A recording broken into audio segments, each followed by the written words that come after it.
Elijah Bannon was 37 years old, and for 9 years he had built his marriage the same way he built warehouses, slowly with redundancies, with the assumption that the structure had to hold under stress, because the stress was always coming. He drove a 2016 F-150 with 184,000 miles on it. He brought his own lunch to the office in a soft-sided cooler his nephew had given him for Christmas.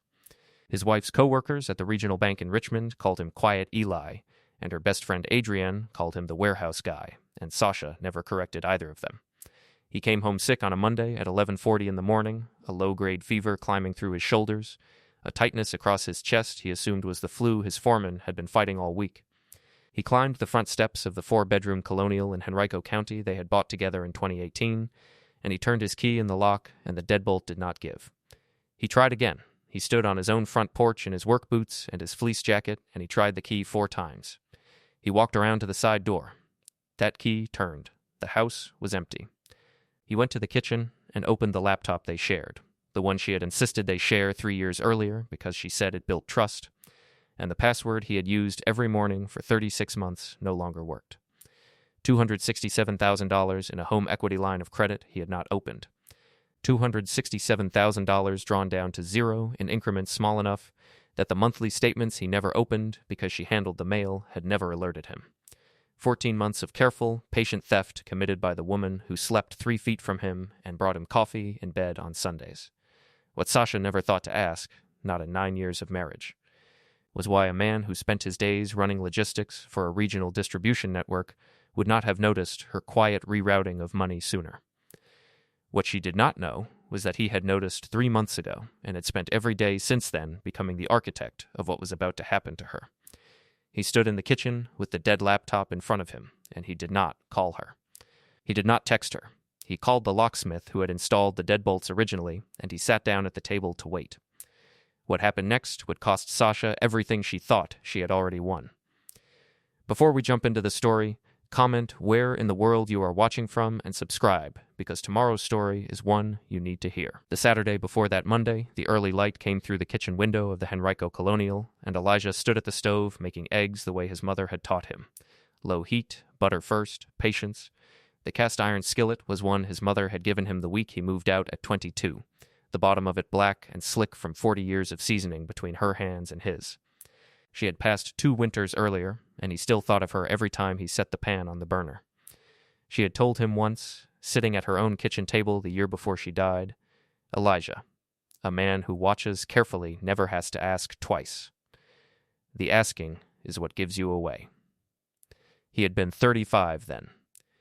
He had filed the words away the way he filed everything she gave him. Quietly. For later. The kitchen island under his hands was one he had built himself the second year he and Sasha lived in the house, reclaimed oak, hand-rubbed finish, the kind of piece a man builds when he believes he is building towards something permanent. He still wiped it down every morning out of habit.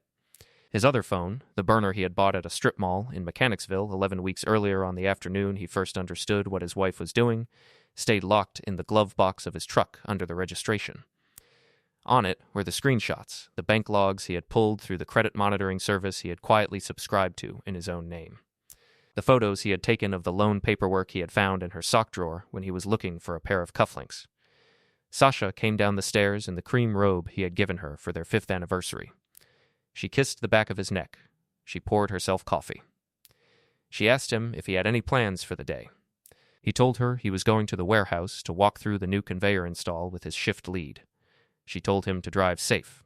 She did not ask when he would be home. He noticed she had not asked when he would be home in nearly 5 months. He thought about how he had met her at a community college fundraiser in 2014, where she was working the silent auction table in a black dress and laughing too easily at a joke another man told her. She had turned and seen him standing at the back of the room, and her laugh had quieted. The way a person quiets when they recognize something they had not expected to find. He had asked her to coffee the following Tuesday. She had said yes before he finished asking. For the first 4 years of their marriage, he had believed she did not care what he made because she had never asked. He had been wrong about that. She had not asked because she had assumed, and assumed too small, and her assumptions had built the foundation of what she was now doing. He set the eggs on her plate. He kissed her temple. He went to the warehouse. He was not, as it happened, going to walk a conveyor install. He was going to meet with Patricia Hollifield, his attorney, in her office on a quiet stretch of Broad Street where she had cleared her Saturday morning for him. Patricia was 58 and had practiced family and financial fraud law in the Richmond area for 3 decades. She had been recommended to him by a college friend who had survived an ugly divorce of his own. Her office that morning smelled like the cinnamon tea she kept on a hot plate by the window. She had a manila folder on her desk that contained everything Elijah had brought her over the past 9 weeks. Bank statements, loan documents, the forged signature on the HELOC application, the names of the title officer who had processed it and the loan officer at the bank who had signed off, the screenshots of the messages he had pulled off the shared laptop when he first realized something was wrong, the messages between Sasha and a man named Damian Foster, who managed a portfolio of short-term rental properties in Virginia Beach. Patricia opened the folder and looked at him over the top of her glasses. "Elijah," she said, "I have reviewed everything you brought me last week and everything the forensic accountant pulled together this week. You are sitting on a federal mortgage fraud case, a state forgery case, and a civil conspiracy claim against your wife and Mr. Foster jointly. I want you to understand something before we go any further. We are not just protecting you in a divorce. We are going to make sure that when this lands, it lands so completely that she will never be in a position to do this to another man." He nodded once. He thanked her. She told him to expect changes in the house within the next 10 days because Foster had been pressing Sasha in the messages to move faster on the next phase, which Patricia and the accountant both believed meant locking him out of accounts and the property in order to force a panic sale. Elijah drove home that afternoon and looked at his front door and the deadbolt he had installed himself in 2019, and he understood that the changes Patricia had warned him about were going to come for the locks first. He did not change them preemptively. He wanted her to do it. He wanted the timestamps on the locksmith's invoice. He went inside. He kissed his wife. He watched a movie with her on the couch. He thought about his mother's words about the asking. He did not ask. Monday morning he woke up feeling the flu rising in his chest, and at first he thought about pushing through, the way he always pushed through. And then he thought about the burner phone in his glove box and the calendar Patricia had drawn for him in pencil on a legal pad 2 days earlier. He told Sasha he was going to work. He drove to the warehouse. He worked until 11:15 when he told his shift lead he was going home sick. He drove back through the quiet midday streets of Henrico County, and he climbed his own front steps, and his key did not turn. He stood there a long moment. He felt the fever in his shoulders and the cold air on his face, and he understood that the calendar Patricia had drawn for him was now running on its own. He walked around to the side door, which Sasha had clearly forgotten about because she had only ever used the front, and he let himself in. The house was empty. He went to the kitchen. The shared laptop sat closed on the counter where it always sat. He opened it. He tried the password. It did not work. He tried the backup password they had agreed on years ago in case one of them forgot. It did not work either. He sat down at the kitchen table. He did not call her. He did not text her.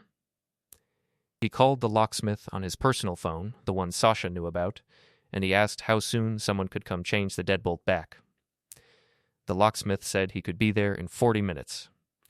Elijah hung up. He pulled the burner phone from his glove box. He texted Patricia. Locks changed. Password rotated. Patricia texted back within 90 seconds. Stay calm. Document everything. I am filing the emergency motion today. Do not confront her. Let her come home expecting what she expects. He sat at the table and waited for the locksmith. While he waited, he walked the house. He photographed every room.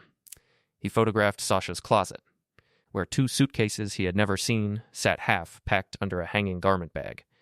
He photographed her sock drawer, where the loan paperwork he had found 3 months ago had been removed and replaced with nothing. He photographed the bathroom counter, where the second toothbrush that had not been his had appeared and disappeared 3 times over the past month. He photographed the small framed picture of her parents that usually sat on the credenza, which had been wrapped in a hand towel and tucked into the side pocket of one of the suitcases. He went down to the basement and photographed the storage shelves where the boxes of his mother's things had been moved from their usual place and stacked against the back wall in a way that suggested Sasha had been looking for something specific. The locksmith arrived. Elijah paid him in cash and got an invoice with a timestamp. He had the locks changed back to deadbolts, only his key fit. He left a single new key on the kitchen counter with a folded note that said simply, "We need to talk." He did not sign it. He drove to a coffee shop 2 miles away. He sat in the parking lot with both phones in his lap, and he waited. The pattern he had been building for 11 weeks was not improvised. Patricia had walked him through it scene by scene. The HELOC had been opened in his name in April of the previous year. The $267,000 had been drawn down in 17 separate transactions, none larger than $19,000, routed through a joint account he had not opened into an LLC, registered in Damian Foster's name in Virginia Beach. The LLC owned 3 short-term rental properties on the Outer Banks. Foster had been listing those properties on a rental platform under his own name while making the mortgage payments out of the money that had been drawn against Elijah's home equity. Sasha was listed nowhere. Foster had been smart that way. He had told her, in messages Elijah had pulled off the shared laptop 2 months ago, that her name on any of the paperwork would create exposure. He had told her that she should trust him. He had told her that once the divorce closed and she walked away with half of the Colonial in Henrico, they would consolidate everything under a new entity, in her name and her name only. Sasha had believed him. She had also not noticed, because she was not a careful woman in the ways that mattered, that Foster had been making the same promises to a woman in Norfolk named Tamara who had taken out a similar HELOC against her own house 6 months before Sasha had. The forensic accountant Patricia had hired had found Tamara in the Norfolk court records. Tamara had filed a civil suit against Foster in February. Foster had countersued, and the case had stalled. Tamara, when Patricia's investigator finally reached her on a Wednesday afternoon, had cried for 10 minutes and then agreed to provide a sworn statement about everything Foster had told her, including the names of 2 other women he had run the same scheme against. 3 women. 4 properties. A pattern that crossed state lines into North Carolina because 2 of the Outer Banks rentals were technically Dare County. That pattern was federal. Patricia had walked the file across the river to a friend of hers at the U.S. Attorney's Office for the Eastern District of Virginia 10 days before the Monday Elijah came home sick. The U.S. Attorney's Office had opened a file. They had not told Foster. They had not told Sasha. They had asked Patricia to keep her client calm and her client's wife unsuspecting until the indictment came down, which was expected within 2 weeks. Sasha came home at 6:14 that evening. Elijah was sitting at the kitchen island when she walked in. She had clearly tried the front door first and found her new key did not work and had let herself in through the side. Her face when she walked into the kitchen was a face he had not seen in 9 years of marriage, a face that was calculating which version of the lie to deploy first. She set her purse on the counter. She said, "Eli, baby, what's going on?" "My key didn't work in the front." He looked at her. He kept his voice level. "Mine didn't either this morning. So I had it changed back." She blinked twice. She moved to the version of the lie that involved confusion. "I don't know what happened. Maybe the lock is broken." "We should call, Sasha." His voice did not rise. "Sit down." She sat. He slid a single piece of paper across the island toward her. It was a printed copy of the HELOC application with her handwriting in the signature line where his name was supposed to be. She looked at it. Her face went through 4 colors. She opened her mouth. He held up one hand. "Don't. Not yet. There's more to come. I want you to go upstairs and pack a bag and go stay with your sister tonight. My attorney has filed an emergency protective order regarding the marital assets. You will be served in the morning. Do not contact me. Do not contact anyone in my family. If you do, the criminal referral that has already been made against you and Damian Foster will move faster than it is already moving." She stared at him. She said, "Criminal?" He nodded. "Federal, Eastern District of Virginia. They have been building the case for 10 days. I am telling you this as a courtesy because we were married for 9 years and my mother raised me to give people one chance to walk out of a room with what dignity they have left. Go upstairs. Pack, leave." She did not move for a long moment. Then she stood up slowly and walked to the stairs and went up. 3 days passed. Patricia filed the motions. Sasha was served. Her attorney called Patricia within 4 hours of the service trying to negotiate. Patricia told him there was nothing to negotiate, only documents to sign. The forensic audit was complete. The forgery was confirmed by 2 handwriting experts. Damien Foster had been pulled in for questioning by federal agents on the Thursday following the Monday Elijah came home sick. He had attempted to call Sasha from a holding room and discovered her phone had been disconnected because Patricia had instructed Elijah to suspend the family plan the day after he served her, which was within his legal right because all of the lines were in his name. Foster had then attempted to call Tamara. Tamara had not picked up either. Foster sat in the holding room and understood, the way men in holding rooms always eventually understand, that he had been the architect of his own collapse and that the structure was now falling on him from every direction at once. The meeting at Patricia's office took place on a Wednesday morning 11 days after the Monday Elijah had come home sick. Sasha sat at the conference table in a navy dress and a thin gold necklace her mother had given her. Her attorney sat beside her. Across the table sat Elijah, Patricia, the forensic accountant, and an assistant U.S. attorney named Marcus Devereaux, who had agreed to be present in a non-prosecutorial capacity to make clear to Sasha what her options were. Patricia opened the folder. She laid the documents out one at a time. The HELOC application with the forged signature, the handwriting analysis, the bank statements showing the 17 transactions, the LLC paperwork in Foster's name, the messages between Sasha and Foster printed and Bates stamped, Tamara's sworn statement, the statements from the 2 other women Foster had run the scheme against, the federal indictment against Damien Foster, sealed but soon to be unsealed, that named Sasha Bannon as an unindicted co-conspirator. Sasha's face moved through stages Elijah had seen on the faces of subcontractors who realized mid-meeting that their bid was about to be pulled. Confidence, confusion, recalibration, fear, Devereaux spoke quietly. Mrs. Bannon, the government is prepared to offer you a deferred prosecution agreement contingent on full cooperation against Mr. Foster, full restitution of the funds drawn from your husband's home equity line of credit, and your truthful testimony at his trial. If you decline, you will be indicted within the week. The choice is yours. You have 48 hours. Sasha's attorney leaned in and whispered to her. She nodded slowly. She did not look at Elijah. Patricia slid one more document across the table. The divorce settlement. The terms required Sasha to sign over her interest in the Henrico Colonial entirely, to waive any claim on Elijah's retirement accounts, his ownership stake in the warehouse, and his mother's estate. She would leave the marriage with her personal possessions, her car, and the legal exposure she had built for herself. She would also leave with the knowledge that her family had already been told. Patricia had taken the unusual courtesy of contacting Sasha's parents 2 days earlier to let them know what was coming, because Patricia had been a daughter once herself, and she believed in informing the people who would have to carry the weight. Sasha's mother had cried on the phone for 20 minutes. Her father had said 3 words. "We are done." Sasha picked up the pen. She signed. Her attorney gathered the papers. Devereaux stood and nodded to Elijah and walked out. Sasha looked at Elijah for the first time in the meeting. She said, "Eli, I'm so sorry. I never meant for it to go this far. I was scared."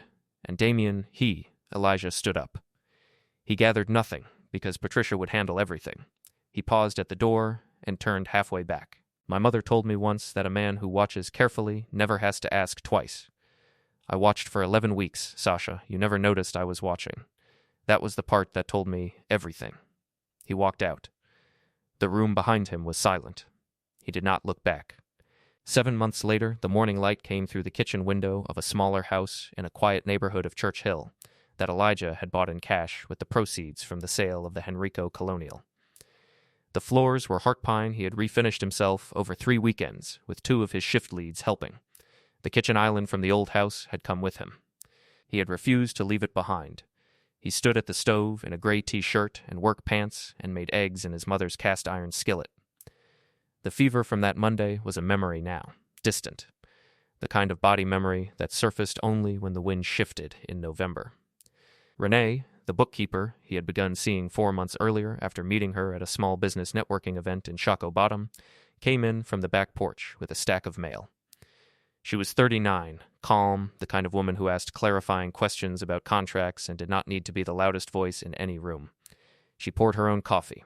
She kissed the side of his face. She went back to the porch with her laptop. Elijah had been promoted to regional director of operations at the distribution company the previous month. He had used part of the settlement to buy a small commercial property in Mechanicsville that he was developing into a logistics consultancy of his own, slowly on weekends with no debt and no rush. He had set up a small scholarship in his mother's name at the community college, where she had taken classes at night during the years she raised him alone. Sasha had taken the deferred prosecution. She had testified against Damian Foster at a federal trial in March. Foster had been convicted on 12 counts and was serving 84 months in a federal facility outside Petersburg. Sasha had moved back in with her sister in a townhouse off Hull Street. She worked as a teller at a credit union now, the only bank that would hire her after her name surfaced in the trial coverage. Her parents had not spoken to her in 5 months. Her best friend Adrienne, the one who had called him the warehouse guy, had quietly stopped returning her calls. Elijah heard about all of it through Patricia, who heard about it through the small network of attorneys who handled the aftermath of these things. He registered the information. He did not dwell on it. He carried his coffee to the back porch and sat down beside Renee. The morning was cool. A cardinal landed on the railing and stayed long enough for both of them to see it before lifting off again. He thought about his mother. He thought about the cast iron skillet and the herringbone tile he no longer owned, and the kitchen island that had moved with him because some things you built were worth keeping and some structures were worth tearing down. He thought about what it meant to come home sick on a Monday and find a door that would not open. He drank his coffee. He was free. He was solvent. He was unbothered. Some men measured their lives by what they built.